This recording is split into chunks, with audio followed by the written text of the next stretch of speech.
Jesse and I always talk about going on our boys trip without Derek. This podcast is the encapsulation of that. Don't go anywhere. PHNX D-back starts in 30 seconds.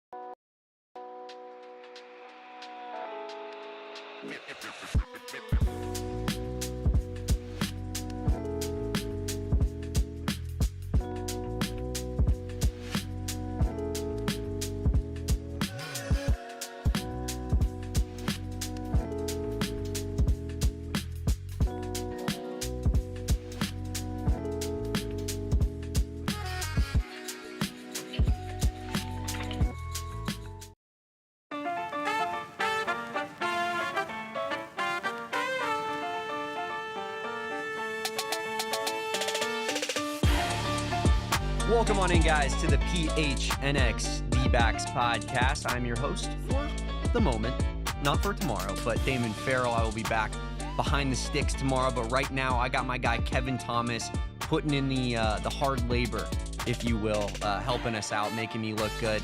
And of course, as I said off the top, I got my buddy, my good friend, my good pal, Jesse Friedman here to talk a little bit of MLB All-Star Game, what the Diamondbacks need to do in the second half of the season, as well as bring you some analysis from the MLB draft. But first off, Jesse, I just wanted to ask, how are we doing, man? How's life? How was your little hiatus from baseball? I don't know if I would call it a hiatus from baseball, Damon. Hiatuses from baseball don't really exist in my world. No matter where I happen to be on planet Earth, I'm very likely watching a baseball game just about every single night this time of year. But yeah, it was good. Texas was humid as expected. But San Antonio, low key, not a terrible city. The Riverwalk thing was actually pretty cool. I love how you frame that. Low key, not a terrible city. I also have said the same thing. Whenever I talk about San Antonio, and you know, I'm not the biggest Texas guy. I always tell people that. Not a big fan of the Dallas Fort Worth area. Not huge on Houston, even though I was very young when I went there. But I've heard a lot of people say the same. San Antonio, when I visited, I think it's a good like 2-3 day city. I don't know that it's like a place you want to spend a week in. But the Riverwalk, like I'm sure it could get a little bit tiring and old. And if you're living there, I'm sure you never go down to the Riverwalk because it's probably the last place you'd ever want to be. But when you're experiencing it for like the first time, or you haven't done it in a few years or something, I feel like that's a cool place to spend a couple days.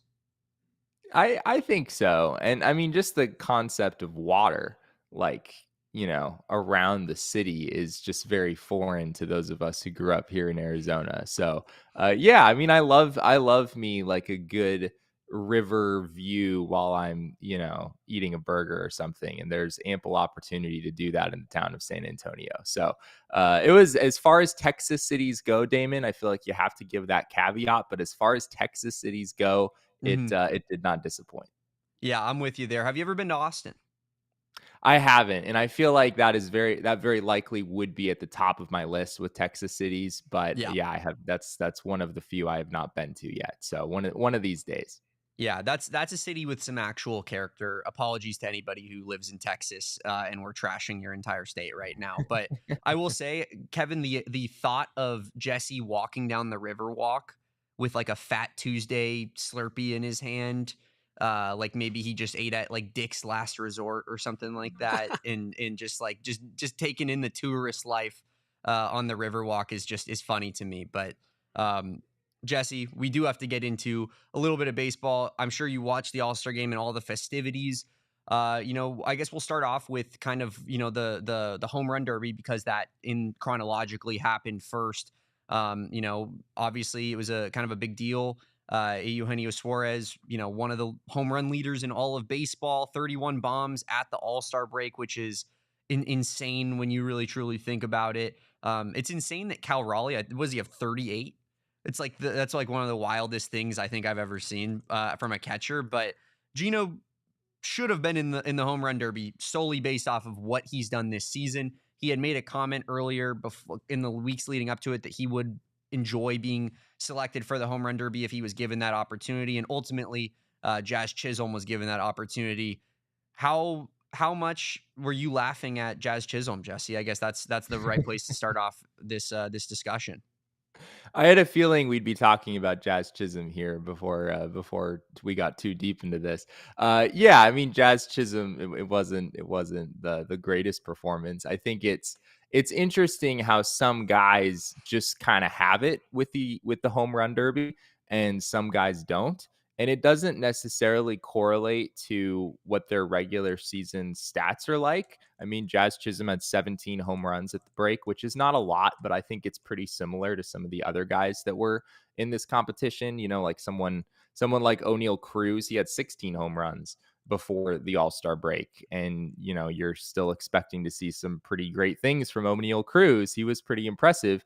And yet Jazz Chisholm just goes out there and hits 3 home runs and is kind of on an island by himself. So yeah, it's hard. It's hard for me to be too critical of this process. But I think it was a miss on the part of the league not to put Eugenio Suarez in there. If you're looking for guys who are fun and who will really have a good time doing this, Eugenio Suarez has to be at least near the top of that list. We saw him over the winter. He participated in a home run derby out in Venezuela, and he won that home run derby. It was very impressive to watch. So he is definitely built for this kind of thing. He's shown that in the past, and with 31 homers in the first half, I think he definitely deserved an opportunity. It was a shame that he didn't receive that. Yeah, it certainly was, and I think for Diamondbacks fans too, it's kind of like just a.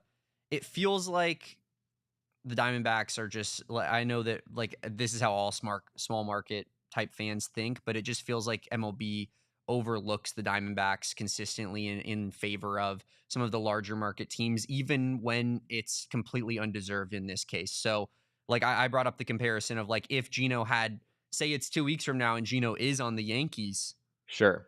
no chance he's not in the home run derby. Literally a 0% chance he's not in the home run derby. And that alone tells you exactly what the problem is, in my opinion, with a lot of what baseball is doing. But one thing that wasn't a problem with what baseball is doing is I think the swing off, because that was pretty widely regarded as a really, really cool change in the MLB All-Star Game format. Jesse, I saw you tweeting about it. What were kind of your thoughts on the new format change? Man, I was rooting for it to happen ever since Major League Baseball made this a thing a few years ago, where if the All-Star game ends in a tie after 9 innings, then Hmm. that's how we determine the tie. Ever since then, every All-Star game that I watch, I'm just like, please let it be tied after 9 innings. I don't want it to be a decade before we actually see this thing in action. And thanks to the National League's bullpen problems, we got exactly that Hmm. on Tuesday. And, you know, would it have been more fun to see a matchup between the real home run hitters on both sides? Like, would we have wanted to see Otani and Aaron Judge and so on and so forth in this swing off? Absolutely. I don't know if Jonathan Aranda is necessarily at the top of the list of home run hitters in the American League right now. But for what it was, it still delivered. It was very entertaining. I was hardcore rooting for them to give Kyle Schwarber the MVP, even though he didn't really do anything in the actual game. It just Yeah. came up and hit 3 bombs in the swing off. And they did. They embraced it. They gave him the MVP. And I guess Pete Alonso was cool with it, at least cool with it enough. He, of course, hit an actual 3-run home run in the real game, which you could argue was more MVP deserving than going 3 for 3 in the swing off. But you know, it was basically a, you know, sort of a walk-off home run type situation for Kyle Schwarber. And it was fun to see the league reward that. I think the natural question here, Damon, is should we end all baseball games this way? And I don't think the baseball traditionalists are going to be so on board with that. But it was a lot of fun to watch. Yeah. I mean, I saw Jared Carabas tweet that actually, like, how long until baseball adopts this as their extra inning rule? Obviously, we've talked about with the kind of the California rule, the ghost runner rule, that if it, in the playoffs, that can't really be a thing that happens. I know that it's not the case, but it's that it takes away from, I think, the purity of the game when it's like truly like you can't just put a guy on in scoring position to decide an NLCS game, for example. But I do think that there is an avenue in which you could probably make that a rule in the regular season and people would love it. Maybe not baseball purists, but I think like the common fan would absolutely love that. And if that was the case, how much does that change the value of players in baseball? Like I think the home run hitters become even more valuable, right? Because it's the difference between potentially making playoffs and not making playoffs in a season. If you have guys that can, in a home run derby style format, put it over the fence. Is Pete Alonso now getting a Shohei Ohtani style contract because he's the home run derby king in Major League Baseball? And or Kyle Schwarber, for example, and those guys are just inherently more valuable because they win you extra inning games. It's a really interesting concept to think about. I had the same thought. And I think that's ultimately why this could never be a real thing, because it would have an impact on how teams built their rosters, Hmm. right? I mean, extra inning games are not all that uncommon. I'm looking at the expanded standings over on MLB right now that shows how many extra inning games each team has played. And most teams are already around 10 extra inning games played. And we're only a little more than halfway through the season. So if having more thump on your roster meant that, out of your 15 extra inning games, you were able to win 9 or 10 of them instead of winning 4 or 5, that's a massive difference in the Yeah. standings and would totally incentivize you to want to have at least a few real power hitters on your roster. Clearly, Kyle Schwarber is built for this sort of thing, right? It was not a Yeah. coincidence that he went up there and went 3 for 3. So, as sad as it is, I don't think we're going to see this in real games anytime soon, maybe ever, because it really would have a big impact on how teams were built. Jesse, what does that mean for Kyle Schwarber's floor if he's winning you extra inning games on swing offs? I mean, does it double it? I mean, it's a really interesting concept, but Ernesto puts in an interesting wrinkle that I think we could go with to even expand upon this idea. What if the opposing manager got to select the player he wanted to be in the swing off on the other team? So every time the Diamondbacks were in a swing off, you have Jose Herrera up there swinging the bat, maybe coming in cold, maybe he didn't even start the game, but Dave Roberts is like, hey, we'd love for Jose Herrera to go right now. And then meanwhile, the Dodgers super team's like worst hitter probably has like 10 home runs on the season. And it's just a shambolic ending. But I If think the that's a goal fun is concept. Good. if the goal is entertainment value, I'm not sure you want each team picking the worst home run hitters on the other team. That could be No, a bit of a tough watch seeing Jose Herrera go up there and have 3 outs to deal with trying to hit a home run. I might not end for a while. no. You might have to just keep going for a pretty long time. Yeah, I'm not sure Jose Herrera even hits batting practice home runs, but I did just want to say real quick before we move on here. I don't want to do this, but Killer X, chill out, man. Seriously, that's your one warning. You're losing your mind right now. Diamondbacks haven't played a game since Friday. It's been a week. Why are you so angry? They won that game as well. Relax a little bit. Thank you. But moving on, I did think that the Diamondbacks performed extremely admirably in the game, Jesse. You had a lot of obviously that first inning in particular was a big Diamondbacks inning with Ketel Marte getting those 2 RBI to kick things off for the National League. Corbin Carroll hits a no doubt moonshot home run a little bit later. And then, Gino, while he didn't get a hit himself, he got on base at one point, I believe, from getting his hand hit, and also made a pretty nice defensive play as well. But Kevin, if you wouldn't mind bringing up our stats here that we have for the Arizona Diamondbacks All-Star Game, the D-backs combined to go 2 for 4, 500 average, hit a bomb, 3 RBI out of the 6 for the National League, and Corbin Carroll added a walk as well. I didn't put on Gino's hit by pitch, but altogether a good showing from this organization here in the MLB All-Star Game. It really was, and it's something we haven't said very often over the years. It feels like, every year D-backs fans tune into the All-Star game to watch their one or two All-Stars, like, roll over the top to the second baseman. It's like, yeah, this is great. But this year was different. The farthest batted ball in that All-Star game was Corbin Carroll's home run. It was 414 feet, and the hardest hit ball in that All-Star game, the swing off notwithstanding, was 109.6 miles per hour, was Ketel Marte's double down the right field line. And we made it about halfway through this game where it looked like Ketel would be the MVP for the National League. I mean, he Hmm. drove in the only 2 runs there, going into, I think it was the fifth inning, where Pete Alonso hit his 3-run homer, and then at that point he became the favorite for the MVP. But yeah, it was good to see the Diamondbacks actually do something. We're not used to seeing a whole lot of that over the years, and Corbin Carroll, the hitter that he has become, where he just hits a whole lot of home runs at this point. It was, certainly cool for the whole world to see that on full display. Yeah, it absolutely was. And it was, I think altogether, like MLB All Star, the whole festivity around it is probably the best out of the major sports. Kevin and I were discussing that Oh a yeah. little bit yesterday. The NBA All Star weekend, like, I think that the dunk contest can be fun from time to time. It's very hit or miss, in my opinion. The 3-point contest kind of is what it is, but the game itself kind of sucks.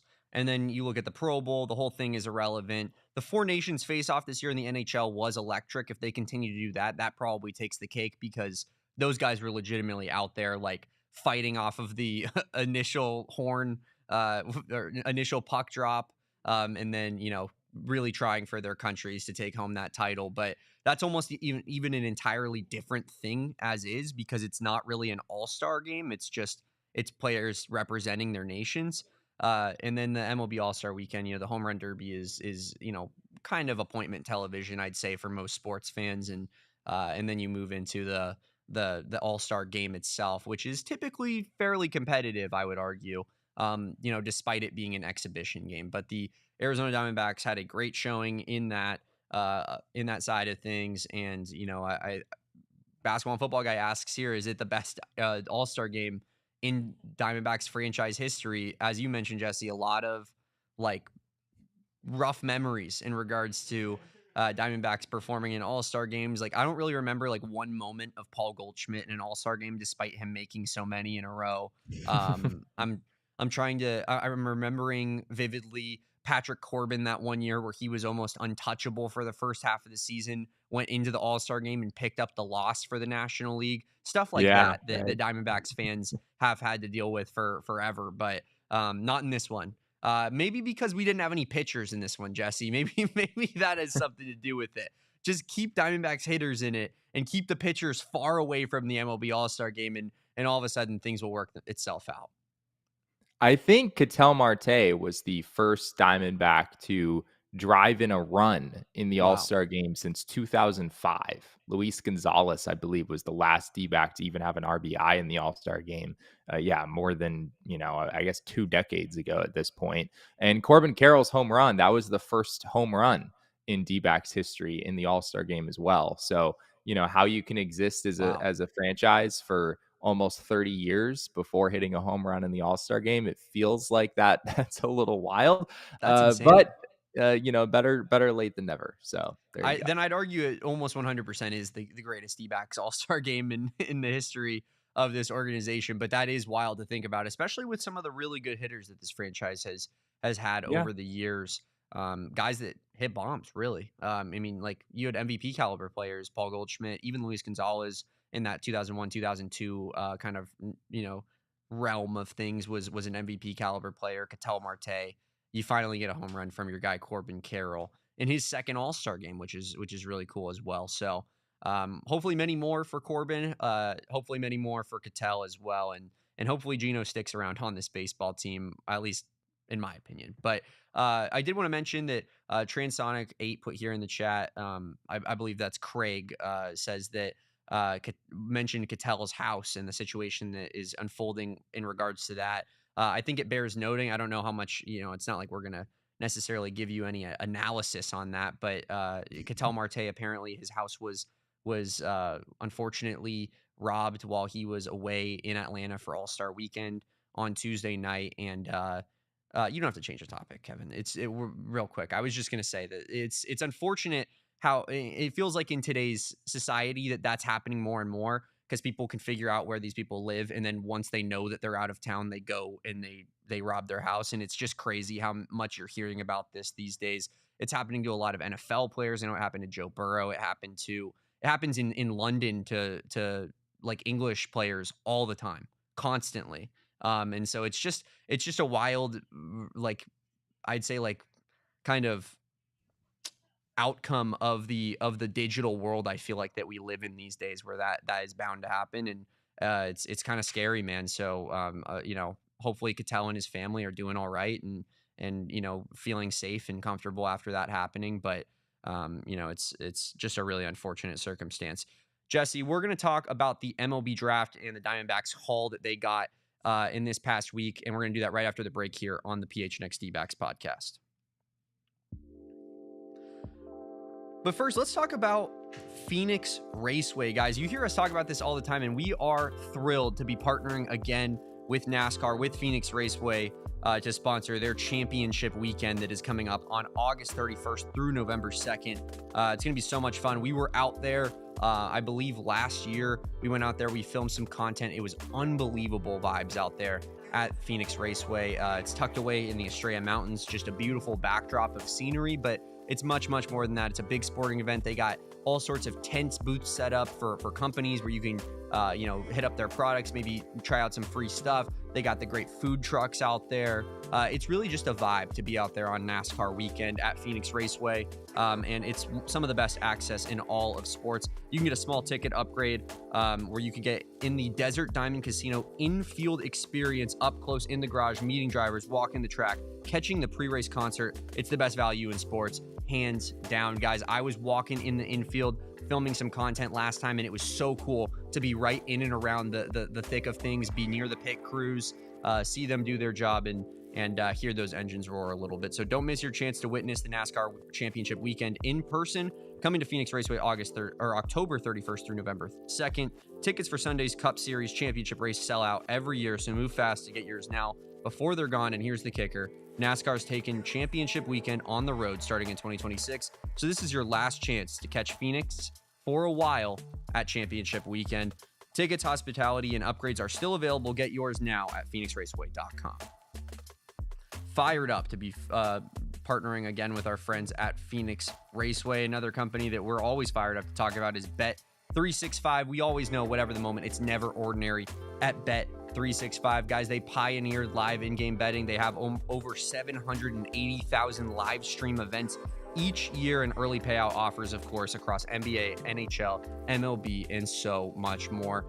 Guys, if you are not on the Bet365 app, what are you doing? We have an offer for you that's going to help you out when you sign up and give you the incentive to do so. New customers can get $150 in bonus bets when you bet just $5, win or lose. Sign up, use code PHNX365, deposit $10, and place a bet for $5 to get $150 in bonus bets if your bet wins or loses. Bonus bets can be used on the spread, totals, player props, futures, and more, whatever the moment. It's never ordinary at Bet365. Must be 21 plus and physically located in Arizona. If you or someone you know has a gambling problem and wants help, call 1-800-NEXT-STEP. Text NEXT STEP to 53342 or visit problemgambling.az.gov. I'm going to be betting on the UFC card this weekend with my friends at Bet365. And also, I would like to mention that Bet365 and Game Time are our presenting sponsors, as they have been all season long. So shout out those two. Download the Bet365 app today and use code PHNX365, and then sign up and get $20 off your first purchase with Game Time with our promo code of PHNX. What's going on, everybody? What's going on, Zabe? It's good to see you here in the chat. We had a good What If episode yesterday. Jesse, if you didn't get a chance to check that out, I'd love to hear your thoughts on my top 10 list I put together of Diamondbacks What If moments in franchise history, because I think you could have added a good amount of value to that podcast. But it was a fun discussion that we did anyways. Maybe we have time at the end of the show to kind of run through it real quick. But first off, I did want to get to just the MLB draft and what the Diamondbacks did in the MLB draft this last week here. And starting off with their first overall pick, I believe 18th overall, Kason Cunningham, middle infielder out of Texas. What are your thoughts on Kason Cunningham, Jesse? Well, he's not an undersized left-handed hitting outfielder, but he is an undersized left-handed hitting infielder. We didn't quite hit the Diamondbacks' ultimate prototype here, but we did get pretty close. Cunningham is listed at 5'10", 182. I've seen some reports that say he's really about 5'8", so he definitely fits the Diamondbacks type in that sense. Hmm. But yeah, I think there's a lot to like here. The Diamondbacks believe that he is the best pure hitter in the draft, and this was a draft class with some pretty decent offensive players in there. Of course, Ethan Holiday's name is one that people probably recognize more than any other. But I think there's a decent case to be made that Cunningham had the best hit tool out of anyone on the high school position player side, which is really impressive. You certainly like that when you're drafting a guy out of high school. It can be really really hard to project whether a player taken out of high school is going to be able to hit in the major leagues. And when a player like this comes with that reputation, I think you feel a lot better about the risk that you're kind of absorbing there. But yeah, there's also a fun story here. I don't know if you guys have talked about this already, but during have you guys talked about the Paul Skeens story No, with Case and Cunningham? Okay, so enlighten us. yeah, so when Case and Cunningham did his workout for the Diamondbacks in, I believe it was early June, he was out at Chase Field, and before taking batting practice on the field, they had him warm up in the batting cages, and that's where the Diamondbacks have their traject machines set up. And for those who don't know, a traject is uh, basically this computer system that is able to simulate what it's like to face any real major league pitcher.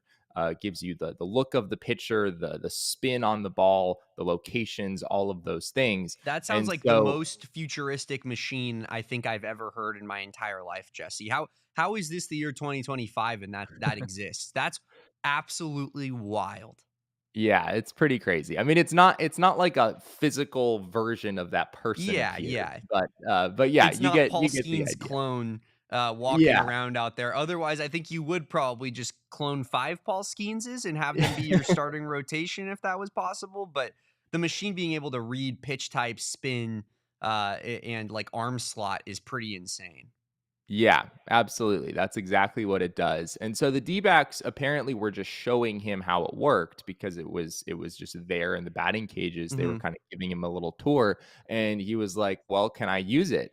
And they were like, "Sure, you can use it. Who do you want us to set it to?" And he said, "Paul Skeens. I want to face Paul Skeens."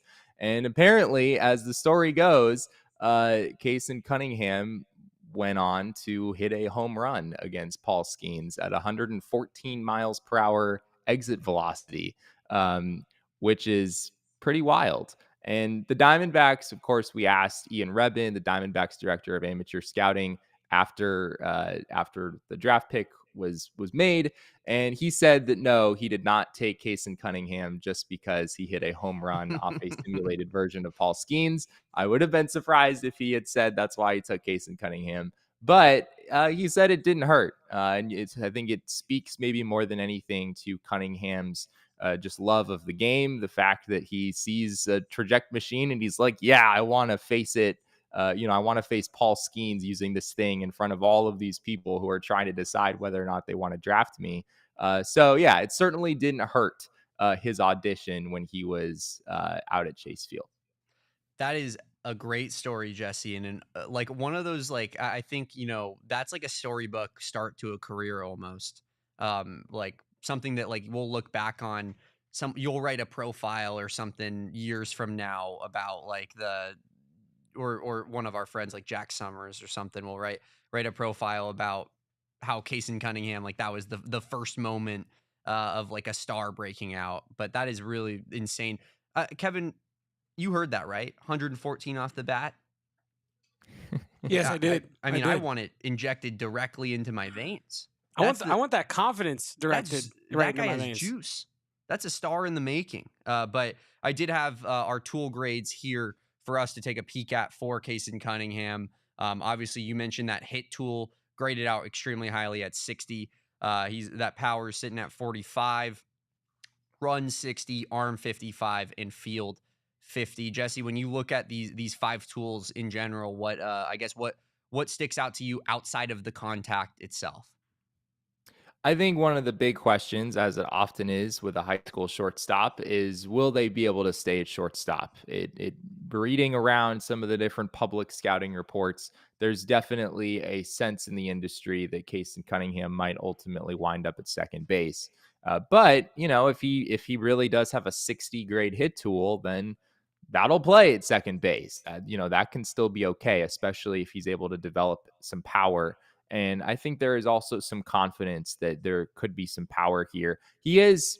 I think he's filled out a decent amount. This isn't one of those high school players that you're kind of dreaming on, like, oh, 3 years from now, he could weigh 30 or 40 more pounds or whatever. We'll see what the power looks like then. He's already pretty well filled out at this point. So I think developing power for him is probably going to be more about finding ways to get more loft on the ball, just hitting the ball in the air more as opposed to spraying line drives. I think that's where that power increase really would come from at this stage. But yeah, I think there's a lot to like. It's really early. We'll have to see what it looks like in the minors for probably a pretty long time before we're talking about him being a member of the Diamondbacks. But this is a player that was ranked pretty highly by a number of different outlets. I think him falling to 18 is a really good outcome for the Diamondbacks. So what you're saying is us over here at Geraldo Perdomo FC, we should be safe potentially from him playing shortstop in the future. That's what I took from that entire discussion. At least for, he's 19 years old right now. It's probably going to be 3 or 4 years before we're really having that conversation. So these, as you well know, Damon, these problems have a way of figuring themselves out over time. So we'll see what it's like in 2028 or whatever it winds up being. I'm trying to look here for Corbin Carroll's tool grades back when he was drafted by the Arizona Diamondbacks to see what they had his power grade at. Because I think that could be interesting, right? Because he is clearly such a guy that has insane amounts of pop in that bat for his size. But I feel like maybe he slipped a little bit further. Oh, I mean, obviously he should have gone higher in the draft. Like, that's no discussion at this point. He's outside of Bobby Witt. He's, it's them two as the two best players in that draft class, in my opinion. It says here, this is the AI overview on Google, so it's likely incorrect because I'm not sure it's ever been right, but it's given me 55 power for Corbin Carroll there, and Casey Cunningham is at 45 power. So not quite the same, but a smaller left-handed hitter. You're always going to draw comparisons to all the other guys that the Arizona Diamondbacks draft. They did draft some pitchers as well, Jesse. They draft Patrick Forbes in the competitive balance part of the draft. He's a pitcher from Louisville, as our sweet Jesse Jr. slithers on screen because Zabe was asking for him. So he is here. Jesse, would you like to say anything? I don't feel like I need to. We're just, me and Jesse Jr., we just have this unspoken thing between us where we're just cool with each other. So absolutely. Getting back to Patrick Forbes, it seems like from my very, very simple analysis I did on Patrick Forbes, it feels like he has a really good 1-2 pitch combo with that fastball slider, but that he doesn't have maybe a lot of tertiary, and I don't know the word for 4 pitches outside of that. But would you consider that analysis as correct, Jesse, regarding Patrick Forbes? Yeah, totally. I think it really was primarily fastball slider for him at Louisville. He didn't really need, and a lot of times that's what it comes down to, is if you have a really nasty fastball and slider in college, you can probably get by with those 2 pitches, and you're not really forced to try to really get too deep into anything beyond that. I think he has a cutter of some sort too. D-backs talked about that the other night. I think it's really just his slider kind of having 2 different shapes, and then he does have some sort of feel for a changeup as well, although he hasn't had to use that pitch in college all that much. So yeah, good size, 6'3", 220 pounds he's listed as. kind of interesting to look at his numbers in Louisville, where his ERA was in the mid fours. He Hmm. struck out an absurd number of batters, but the run prevention was not quite what you would expect it to be. However, this is a guy who, I believe this was his first year actually as a starting pitcher full time. So he's still pretty new to this thing. The D-backs scouted him back in high school as a position player not all that long ago. So you wonder, the more that he gets into pitching and learning how to pitch and maybe developing that arsenal a little bit further, I think you could maybe see, the run prevention numbers get back to a place where you like. But the tools are definitely intriguing. I mean, I think having a fastball up to 100 miles an hour as a starting pitcher, I mean, that's a really, really good place to start if you're able to build some of those secondary pitches around that. Yeah, it feels like, when you have a good 1-2 punch like that, that you have a high floor as a prospect at the very least, right? Like, I think that as a Diamondbacks fan, it's safe to assume that he probably will be a reliever at the major league level. If he makes it through this organization, obviously, he could be traded to a different organization in the meantime. But I mean, I guess again, like, I'm going to defer to you on this topic, but am I incorrect in going to that length, Jesse? It feels like, his prospect floor is fairly high in my eyes. I think that's fair to say. I mean, I think back to someone like Landon Sims, who the Diamondbacks took a few years ago, and you kind of felt the same way, where he True. was pitching as a high leverage reliever in the bullpen in college, and the D-backs, I guess they did start him out as a starter. Things didn't go too well there. But really, it was just injuries that just kind of piled up and made it so that Landon Sims was really never able to reach that high floor. At least he hasn't yet. There's certainly still time for him to do that. So it's hard for me to go too far on a high floor with basically anyone in the MLB draft. It's just Fair. kind of the nature of the beast. But relatively speaking, yeah, I think it's not all that hard to imagine him finding a role as a major league reliever, even if things don't pan out for him as a starter. And I think they totally could pan out for him as a starter. His walk rate was a little higher than you'd like, but not outrageous. So I think his command improving a little bit will be important. I think developing a changeup will be important. But I don't think it's all that hard to imagine things coming together for him as a starter as well. So we'll just kind of have to wait and see. Yeah, that's very interesting stuff there. The Diamondbacks' third pick was Brian Curley out of Georgia, kind of a shorter pitcher than our previous pick of Patrick Forbes. He's 5'10", but he is stocky. He's 212 pounds listed, and seems to have a pretty like stocky wide frame on him, I'd say, for his height. Brian Curley, absolute character, Jesse. I'm sure you've seen all the videos of him like surprising himself when he strikes a guy out and giving it one of these, or like kind of like bouncing his head while he's on the mound about to throw a pitch. Interesting cat. But how do you feel about him as a prospect overall? I think there's definitely more bullpen risk with someone like this. You see 5'10", 212, and your first thought is probably not like, oh, this guy's going to be a super durable starter, but it's possible. I mean, there are effective big league pitchers, some very effective big league pitchers who are around 5'10", 5'11". It's definitely something that we see. It feels like some of the public rankings were fairly split on where to put Brian Curley. I found him as high as number 91 over at ESPN, which is a couple picks before where the Diamondbacks selected him. And I think Baseball America had him somewhere in the mid 200s. So it's hard to know exactly what the industry consensus was on someone like this. But he's another guy who maybe there is a future as a starter. He hasn't started much in his baseball journey so far. He started as a closer for Georgia this past season in college, and then he moved into the rotation and he was their number one starter by the end of the season. So I think there is maybe some potential there. Like, hey, this guy really doesn't have much starting experience, and the very little that he has was pretty impressive.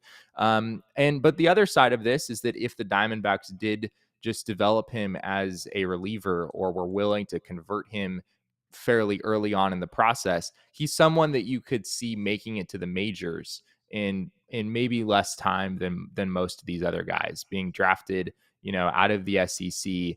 I think there's a path there for him to be a member of the Diamondbacks bullpen potentially before too long. And given the state of things right now with that unit, that doesn't sound too bad.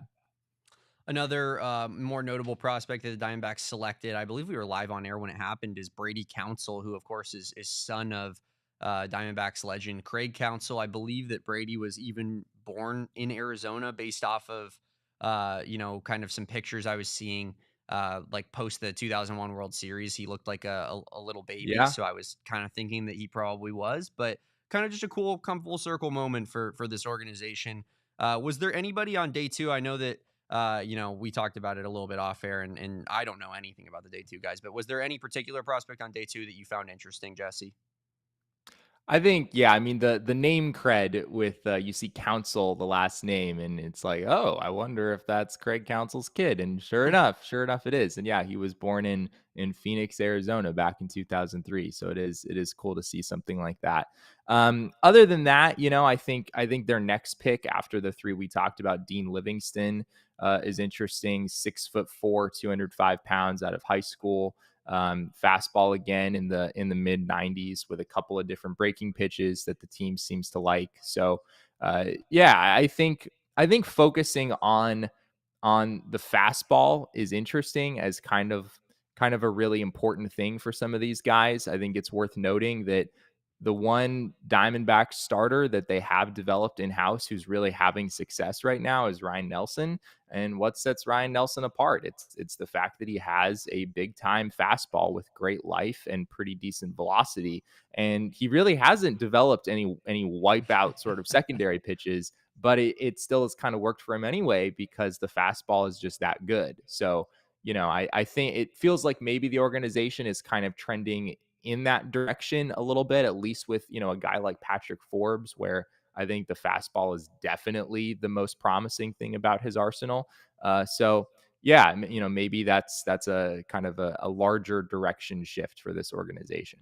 It's an interesting point because 3 of their first 4 picks were pitchers, and of those pitchers, they all had 60 grade fastballs as their highest graded pitch. So absolutely seems like that is an intentional thing that the Diamondbacks were targeting, and a really good point by you, Jesse. We're going to talk more about the trade deadline coming up and what we need to see from this team to avoid selling off its most valuable assets. We'll do that right after the final break here on the PHNX D-Backs podcast.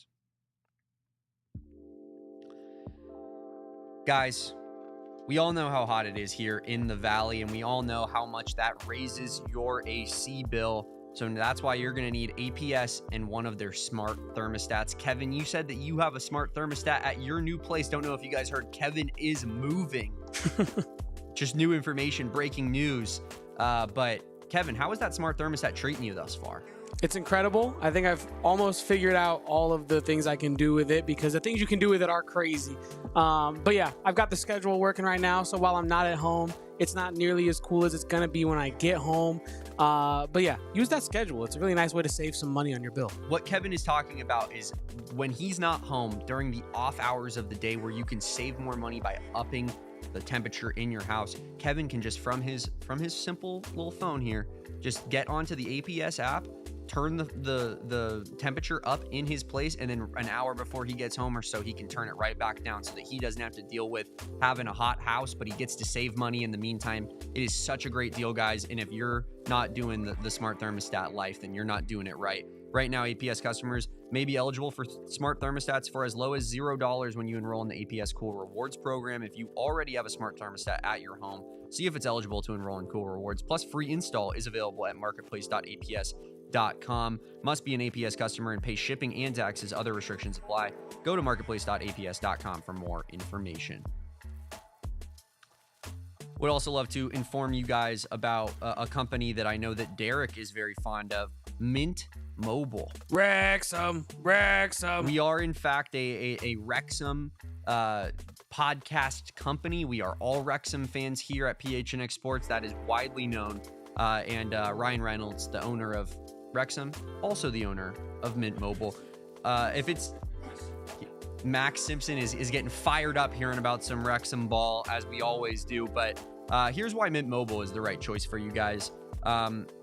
We all know that phone bills can get expensive, but with Mint, you can get the coverage and speed you're used to, but for way less money. For a limited time, Mint Mobile is offering 3 months of unlimited premium wireless service for $15 a month. So while your friends are sweating over data overages and surprise charges, you'll be chilling literally and financially, guys. So head on over to Mint Mobile. All plans come with high-speed data and unlimited talk and text delivered on the nation's largest 5G network. And you get to keep your phone number as well. We all know how awful it is to change your phone number and change that line when you already have all your contacts in there and people have all of your numbers. You don't want to have to tell everybody, hey, I switched my number to this number, switch up on my contact. No, they avoid all of that with Mint Mobile, but they save you money in the process. So this year, skip the breaking a sweat and breaking the bank. Get this new customer offer and your 3-month unlimited wireless plan for just $15 a month at mintmobile.com/Diamondbacks. That's mintmobile.com/Diamondbacks. Upfront payment of $45 required, equivalent to $15 a month. Limited to new customer offer for first 3 months only. Speeds may slow above 35 gigabytes on unlimited plan. Taxes and fees extra. See Mint Mobile for details. Well, Jesse, I'd argue it's put up or shut up time for the Arizona Diamondbacks as the second half of this season will commence tomorrow night against Kevin's St. Louis Cardinals at 6:40 p.m. Home series against the Cardinals, 3-game slate. The Diamondbacks currently, I believe, sit 5.5 games out of the wild card standings here at the halfway point of this season. I guess, what do you think that the Diamondbacks, I guess it's kind of an obvious question, but do the Diamondbacks need to have a hot start, in these first week here of the second half of the season starting in order to kind of justify keeping some of these more high profile players on the roster? I think that in order to have any hope of buying at the deadline, I think you definitely need to go, I don't want to say the margin for error is 0, but it's probably pretty close to that. Although I guess it depends on what you mean by buying, right? Like if we're talking about the D-backs being aggressive on this 2025 season, yes, they're going to have to really show some things here in the next week or two.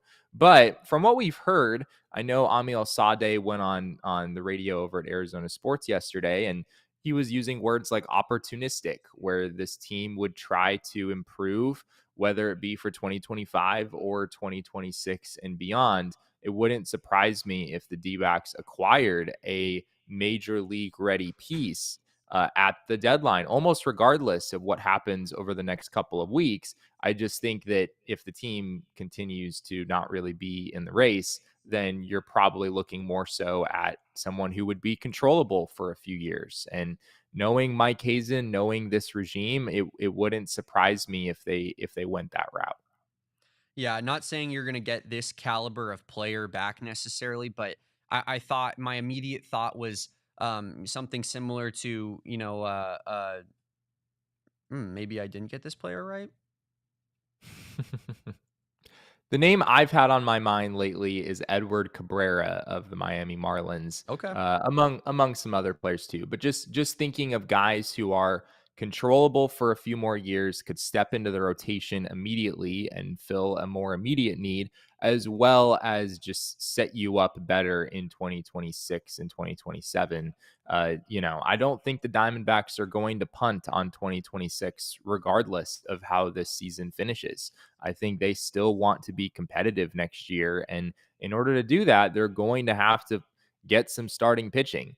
And I don't think they can do it by, just going into free agency and signing 2 more guys for $20 million a piece. I just don't think they're going to have the money for that. So making a trade for a controllable starter, as we've seen Mike Hazen do a couple of times in the past, I think it could make a lot of sense right now. Granted, it's pretty hard to pull something like that off. So, the Diamondbacks might want controllable starting pitching, but so does basically every other team in the league.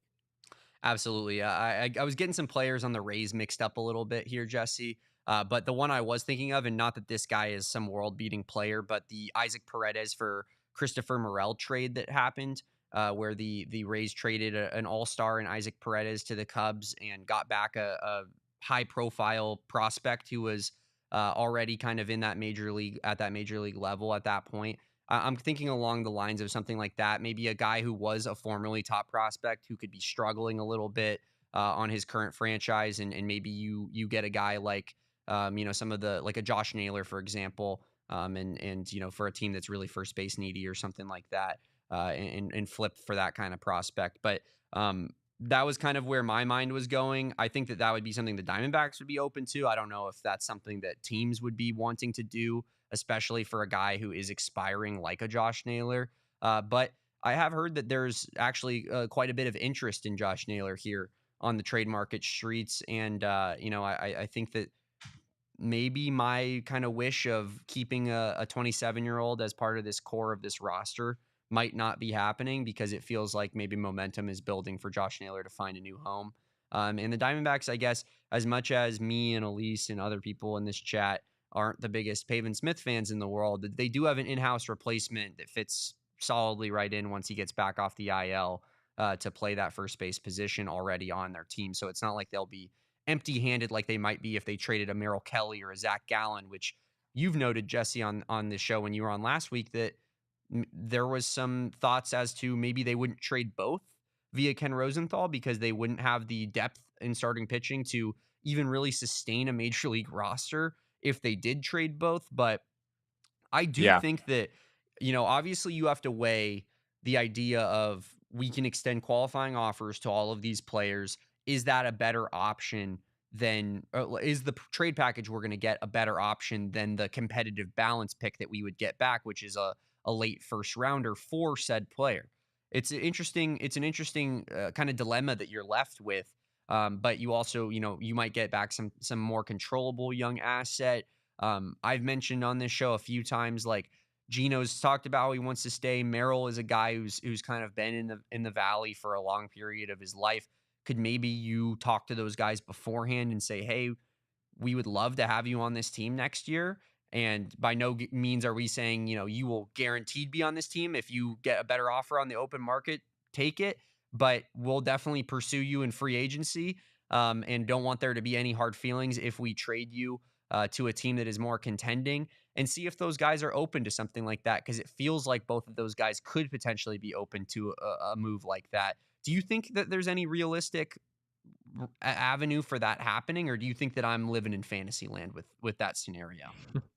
You mean a scenario where they trade a guy, but sort of try to make their intentions known beforehand, like, oh, we want you back, and try to facilitate Or that. at Yeah. least that we're going to try to our best to bring you back. We don't know what your number is going to get to in free agency, but we find you to be like a staple of this organization. Gino, we haven't had a third baseman pretty much this entire time that the franchise has existed, bar Matt Williams at the end of his career, and Merrill Kelly's pretty much been the most consistent pitcher that like this organization is like had in some time, man. So I think that my question is whether if there's any realism to the idea of, hey, we could trade these guys for an expiring haul, a haul that you would get for an expiring player, maybe get a couple pieces back, but then try to get those guys back in the offseason.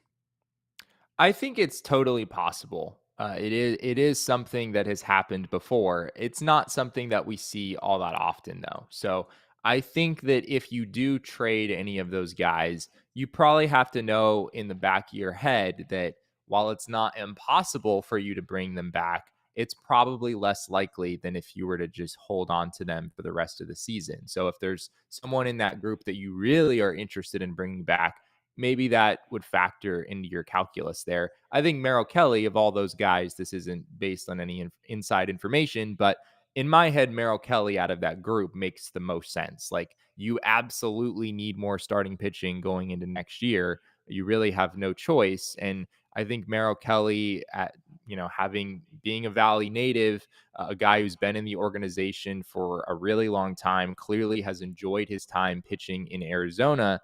I think it could make sense for both sides for him to just come back for, maybe it's a 2-year deal or something like that. And given the fact that he's 36 years old, I don't think you're looking at $45 million. I think it's going to be a lot more reasonable than that, maybe a price the D-backs could actually pay. Another, I think, big variable here as you alluded to earlier, is which of these guys are you giving qualifying offers to?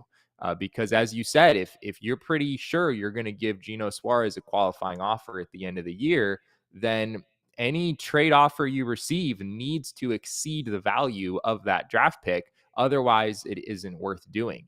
And so, but I don't know where the D-backs stand on that. I mean, I think they probably would give Gino a qualifying offer. Would they give Zach Gallen a qualifying offer?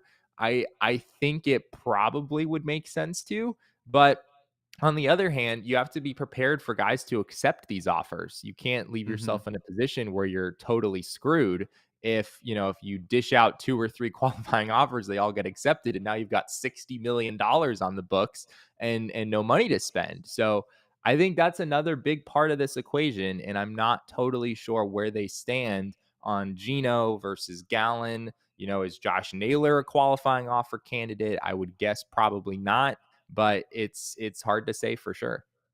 Yeah, yeah. I think that that's a very astute point. It's what's the how are you going to get good enough value for these guys in the long run here? But I do think that I agree with you. I think they probably would give that qualifying offer to Zach Gallen. I think that they would for Gino Suarez. Gino Suarez is a guy who I could see him accepting that because he is kind of, in his 30s and, how long term of a contract is he really receiving? And that APY that he would get on that 1 year qualifying offer is probably more than he will receive from any team on the open market. Like, not really, probably, definitely more than he would receive on the open market. But Zach Gallen, personally, I think I would give him the qualifying offer if you were making me put my Mike Hazen hat on, just because I I think that you bet on a pitcher like that, and if he performs the way that we've seen him perform in the past, he could be worth that APY, frankly. But also, it mostly just comes down to Ken Kendrick at the end of the day. Like, how much is he Yeah. willing to spend? How much is he willing to put on the table potentially with these qualifying offers having the chance of being accepted?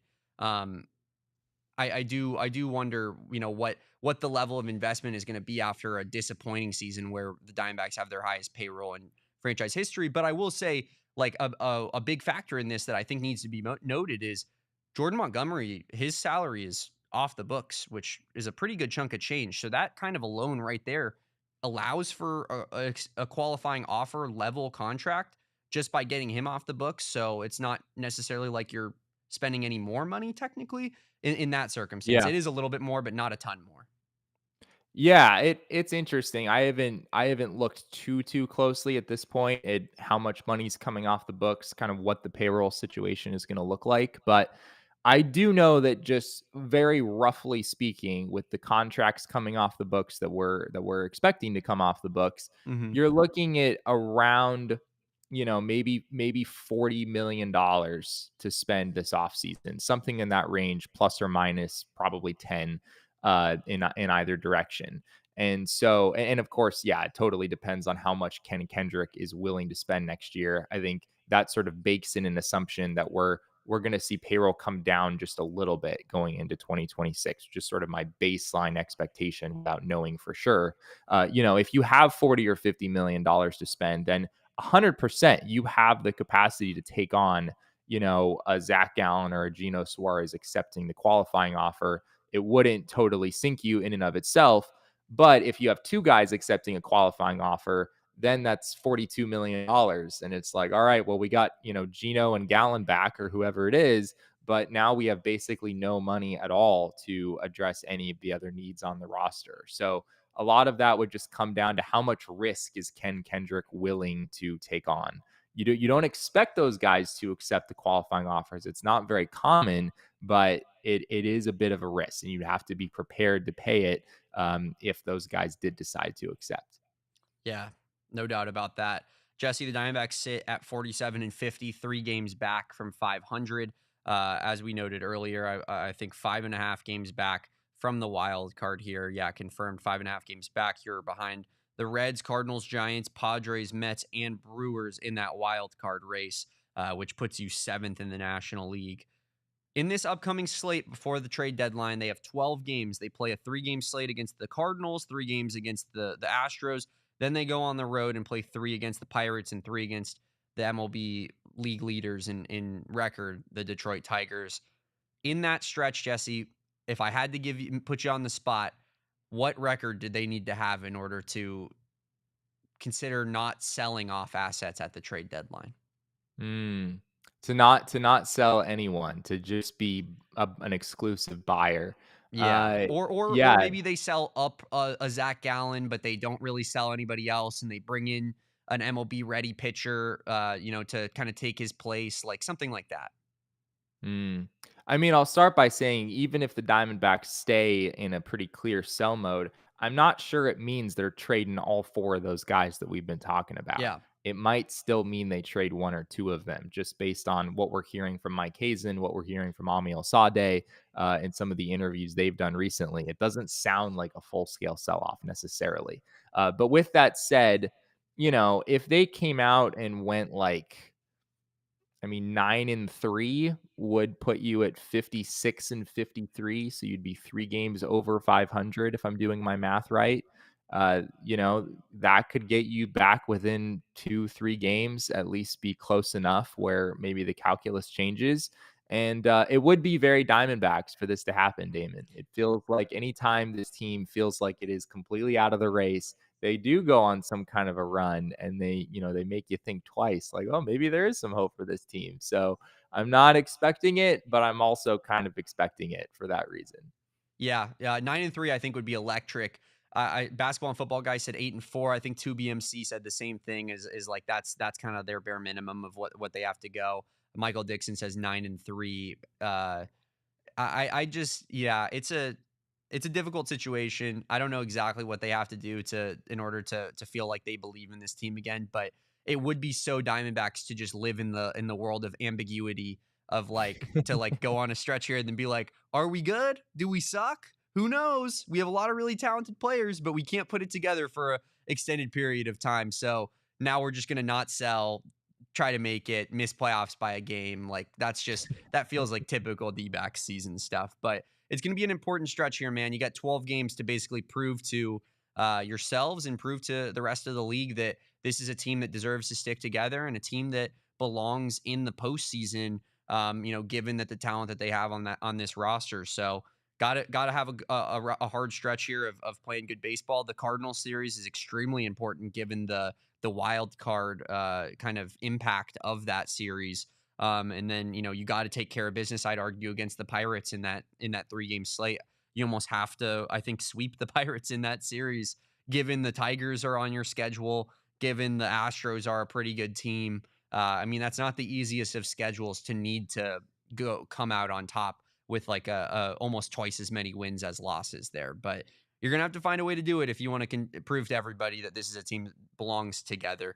Jesse, that's going to do it for us today on the PHNX D-backs podcast. I appreciate you joining me, my brother. You can follow Jesse at Jesse N. Friedman on Twitter. You can follow all of his fine work over at Snakes Territory with our friend Jack Summers. They're doing great work over there, of course. You can follow me at Damon Dog. That's CAWG. You can follow my guy Kevin at Kevo Post. That's KEVOPOSTS. And, of course, Derek Montilla should be back tomorrow if he decides to is he ever coming back? No, it doesn't feel like that, right? It feels like I've been doing this podcast for this entire season by myself, even though it's only been less than a week here. But Derek should be back tomorrow if he decides he wants to get off his lazy bum. We will see. But of course, appreciate everybody for being here. We'll be back live tomorrow for our post-game show for Cardinals versus Diamondbacks after all things are said and done in that one. So tune in for that. Turn those notifications on. Like this video if you haven't done so already. A little light on the likes here, guys. Let's run those likes up a little bit. And we will catch you tomorrow on the PHNX D-back show. But until then, remember, kids, baseball is fun, but it's so much more fun when you know about the draft picks that your team just selected. We all silly like the mayor.